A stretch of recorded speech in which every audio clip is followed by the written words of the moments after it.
Good morning everybody. My name is Marut Singh. और अपने यहाँ पे देखेंगे कि नॉर्मली डीएनएस सर्वर किस हिसाब से क्रिएट किया जाता है। तो सबसे पहले ये देखेंगे डीएनएस सर्वर है क्या चीज़। तो डीएनएस सर्वर मतलब डोमेन नेम सर्वर, जो पोर्ट नंबर है, जो पोर्ट नंबर यूज करता है 53। और ये क्या करता है कि आपके सिस्टम के नेम को रिजॉल्व करता है आईपी के अंदर, आईपी को रिजॉल्व करता है नेम के अंदर। मतलब आप देखोगे इंटरनेट के ऊपर कोई भी आप ओपन करते हो, हाँ, फेसबुक ओपन करते हो या जीमेल ओपन करते हो या यूट्यूब ओपन करते हो, तो सब आप नेम लिखते हो youtube.com, gmail.com, facebook.com। तो ये सब जो नेम्स होते हैं वो डीएनएस के थ्रू रिजॉल्व होते हैं। तो वो डीएनएस नॉर्मली कॉन्फ़िगर किया हुआ होता है, उसकी वजह से अपने क्या लिखते हैं इंटरनेट के ऊपर डायरेक्टली किसी भी डीएनएस का नेम लिखते हैं, तो डीएनएस क्या हो जाता है अपने वो आईपी के थ्रू रिजॉल्व होके अपने को यहाँ पे होम पेज या फिर उसका जो भी पेज है वो ओपन हो जाता है। तो चलो अपने यहाँ पे देखते हैं कि नॉर्मली डीएनएस सर्वर किस हिसाब से क्रिएट किया जाता है, जिसके अंदर डीएनएस अलग अलग टाइप के उसके जॉन्स होते हैं जो अपने नॉर्मली पढ़ते हुए देखेंगे प्रैक्टिकली। तो चलो यहाँ पे मेरे यहाँ पे सिस्टम है और उसके अंदर मेरे को डीएनएस सर्वर क्रिएट करना है।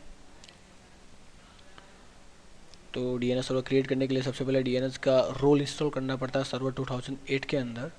तो देखते हैं स्टार्ट एडमिनिस्ट्रेटिव टूल, और यहाँ पे अपने को सर्वर मैनेजर का ऑप्शन मिलता है। और सर्वर मैनेजर के अंदर रोल्स, फीचर्स, डायग्नोस्टिक, कॉन्फ़िगरेशंस, ये अलग अलग टाइप के यहाँ पे फीचर्स मिलते हैं, अपने रोल्स मिलते हैं। बट अपने को क्या लेना है, रोल्स, ऐड रोल्स। और यहाँ पे अपना DNS server, next next and install. Normally आप नेक्स्ट एंड फिनिश करके इंस्टॉल करना है। तो डीएनएस सर्वर इंस्टॉलेशन हो रहा है। तो ओके, अपना देखोगे आप तो कलेक्शन इंस्टॉलेशन रिजल्ट क्लोज हो गया डीएनएस सर्वर इंस्टॉल। उसके बाद चलो डीएनएस को कॉन्फ़िगर करना है, इसलिए स्टार्ट डीएनएस, और यहाँ पे अपने को डीएनएस का ऑप्शन मिलेगा, या फिर आप रन के अंदर डीएनएस mgmd.msc इसके थ्रू भी डीएनएस ओपन कर सकते हो। तो यहाँ पे अपने को अपने कंप्यूटर का नेम बताएगा, उसको आप जैसे एक्सपांड करोगे आप, तो यहाँ पे ग्लोबल लॉग से फॉरवर्डर लुकअप है, रिवर्स लुकअप है और कंडीशनल फॉरवर्डर, ये अलग अलग टाइप के यहाँ पे जॉन मिलेंगे। जहाँ पे फॉरवर्ड लुकअप जॉन जो क्या करता है, नेम को आईपी टू रिजॉल्व करता है, reverse IP to name resolve करता है, और कंडीशनल फॉरवर्डर कि अगर किसी डीएनएस का इन्फॉर्मेशन आपके पास नहीं है तो आपका डीएनएस किसको क्वेरी करना चाहिए या किसको रिक्वेस्ट करना चाहिए किसी भी नेम को रिजॉल्व करने के लिए। तो उसको आगे अपने देखेंगे। अभी नॉर्मली देखते हैं यहाँ पे फॉरवर्ड लुकअप जॉन। तो right click on forward lookup John and new John, ठीक है, उसका होम पेज है। नेक्स्ट, यहाँ पे अपने को अलग अलग ऑप्शन मिलेंगे, primary John, secondary John, stop John. Primary John कौन सा होता है, जो आपका फर्स्ट डीएनएस सर्वर जो आप अपने नेटवर्क पर क्रिएट करते हो, ठीक है। Secondary as a backup DNS server, जो क्या करता है कि प्राइमरी सर्वर का जो भी डेटाबेस है या फिर उसको क्या करता है बैकअप, मतलब अगर ये अगर डाउन हो जाए या इसकी सर्विस बंद हो जाए उस कंडीशन में वो क्या करता है कि आपके नेटवर्क को सर्विस प्रोवाइड करता है। और स्टब डीएनएस, ठीक, वन टाइप ऑफ बात कर सकते हैं फॉरवर्डर का, जिसके अंदर यहाँ पे दो रिकॉर्ड होते हैं, एनएस रिकॉर्ड और एसओए रिकॉर्ड। ये रिकॉर्ड को वो क्या करता है कि ओनली किसी और डीएनएस के ऊपर ट्रांसफ़र करता है। जैसे आईएसपी का एक मैन आपका डीएनएस सर्वर है और उसके नीचे 5-6 डीएनएस अलग अलग है। तो 5-6 डीएनएस जो भी है आपके abc.com, AAA.com, प्रक्षाल.com, st.com, ये आपस में सब कम्युनिकेशन करने चाहिए। तो वो कैसे करेंगे, जब पर्टिकुलर हर डीएनएस के पास एक दूसरे का इन्फॉर्मेशन होना चाहिए तो आपस में कम्युनिकेशन कर सकते हैं। लेकिन अगर एक दूसरे का हर फाइल का, हर डेटाबेस का इन्फॉर्मेशन दोगे तो पर्टिकुलरली जो मेन सिस्टम जो होगा उसका डेटाबेस बहुत ज़्यादा बढ़ जाएगा। तो आप क्या करोगे, किसी एक सिस्टम को उसके दो रिकॉर्ड जो होते हैं, एनएस रिकॉर्ड, एसओ रिकॉर्ड, ये दोनों ट्रांसफ़र कर लोगे, तब जाके क्या होगा कि अगर कोई डीएनएस का क्लाइंट अपने डीएनएस को एक्सेस करता है तो वो क्वेरी किसको भेजेगा, आपके जो भी रूट डीएनएस है या फिर आपकी कंपनी का जो भी फॉरवर्डर डीएनएस है उसको, और वो क्या करेगा, उसको रीडायरेक्ट कर देगा अपने डीएनएस सर्वर के पास, जो होता है आपका स्टब जॉन, ठीक है। लेकिन अपने यहाँ पे स्टब जॉन आगे देखेंगे, लेकिन अपने यहाँ पे प्राइमरी जॉन देखते हैं। तो select primary John and next. तो आपके जॉन का जो भी आपको नाम देना हो, जैसे मैं देता हूँ यहाँ पे प्रक्षाल.com एंड नेक्स्ट। उसका जो फाइल क्रिएट होगा, next next and finish.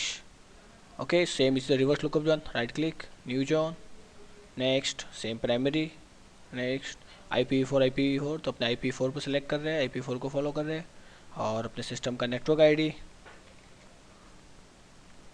Next, same reverse lookup John file, next and finish and okay. तो यहाँ पे आप देखोगे तो यहाँ पे दो रिकॉर्ड ऑटोमेटिकली बन जाते हैं, एसओए रिकॉर्ड और एनएस रिकॉर्ड, मतलब name server start of authority. तो यहाँ पे नया रिकॉर्ड क्रिएट करते हैं, तो राइट क्लिक ऑन प्रक्षाल.com एंड यहाँ पे न्यू होस्ट, यहाँ पे ए और 4 टाइम ए, ये IPv4 के लिए यूज़ होता है और 4 टाइम में IPv6 के लिए रिकॉर्ड यूज़ होता है। CNAME है एलियस रिकॉर्ड, जिसको निक नेम से भी देखा जा सकता है, और MX रिकॉर्ड मतलब मेल एक्सचेंज रिकॉर्ड, जो आपके मेल सर्वर की आइडेंटिटी प्रोवाइड करता है। तो अपने यहाँ पे नॉर्मली सिस्टम को रिजोल्व करना है जो IPv4 यूज़ कर रहे हैं, तो यहाँ पे न्यू होस्ट रिकॉर्ड और आपके सिस्टम का नेम, तो मेरे सिस्टम का नेम है DNS1, और उसका जो भी सिस्टम का आपका IP एड्रेस है, IP एड्रेस, तो यहाँ पे उसका एक FQDN नेम बनेगा dns1.praksal.com, और यहाँ पे होता है पॉइंटर PTR रिकॉर्ड, मतलब रिवर्स लुकअप जोन में ऑटोमेटिकली इन्फॉर्मेशन ऐड हो जाना चाहिए, अभी नॉर्मली क्लिक नहीं करते। ऐड होस्ट एंड क्लोज, ये बैकग्राउंड में ये पेज आपके ओपन ही रहता है क्योंकि आपको मल्टीपल होस्ट को ऐड करवाने होते हैं, उसकी वजह से आप क्या करो, डायरेक्टली ऐड कराओ और ऐड कराओ, ऐड होस्ट आप कर सकते हो, बट अपने नॉर्मली एक को ऐड कराना, इसलिए यहाँ पे मैं डन। और आप अगर रिवर्स लुकअप जाना चलो और यहाँ पे रिफ्रेश करो, तो यहाँ पे किसी भी DNS का इन्फॉर्मेशन नहीं होगा। अगर आपको उसका रिवर्स लुकअप जॉन क्रिएट करना है किसी रिकॉर्ड का, तो right click and new PTR record, और किसका क्रिएट करना है, तो यहाँ पे 1, और सिस्टम का आपको यहाँ पे नेम लिखना पड़ता है, सॉरी DNS1 praksal.com, ये आइडेंटिटी एंड ओके। तो इस तरह से कर सकते हो, या फिर आप जो DNS क्रिएट किया है वो DNS के यहाँ पे आप चेकबॉक्स पे क्लिक रखोगे तो इसका इन्फॉर्मेशन जो है वो ऑटोमेटिकली रिवर्स लुकअप जोन में ऐड हो जाता है, तो इसलिए आपको रिवर्स लुकअप जोन में ऐड करने की जरूरत नहीं होती। अभी नॉर्मली देखते हैं अपना IPv4 DNS के ऊपर राइट क्लिक चेक करने के लिए यहाँ पे NS लुकअप यूज़ होता है, तो आपको बताएगा dns1.praksal.com और उसका IP एड्रेस। तो नॉर्मली अपना DNS सर्वर क्रिएट हो चुका है, प्राइमरी DNS।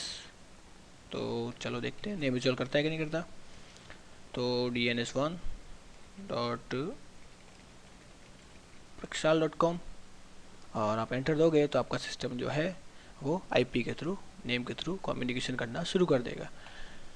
सेम आप किसी क्लाइंट को ऐड कराना चाहते हो तो सेम यहाँ पे praksal.com, राइट क्लिक, क्लाइंट, और सिस्टम का नाम है